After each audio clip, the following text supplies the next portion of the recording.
নারী পুরুষ থেকে শুরু করে সকলের দাবি একটাই, আজকের এই কাউন্সিল ভোটের মাধ্যমে হতে হবে। ভোটের মাধ্যমে আমাদের আগামী দিনের নেতা নির্বাচন করবে তারাইলবাসী। সংগ্রামী সাথী বন্ধু আমার, তারাইল উপজেলার এই কাউন্সিলকে সফল করার জন্য বাংলাদেশ জাতীয়তাবাদী দল বিএনপির কেন্দ্রীয় নেতৃবৃন্দ অতি আগ্রহ বসে আছেন।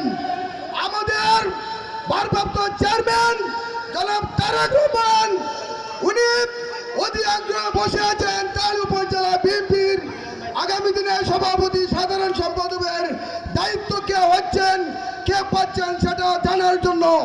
তাই আমরা তারাইলবাসী এই কাউন্সিলকে ভোটের মাধ্যমে সভাপতি সাধারণ সম্পাদক নির্বাচন করে জানান দিতে চাই তারেক রহমান সাহেব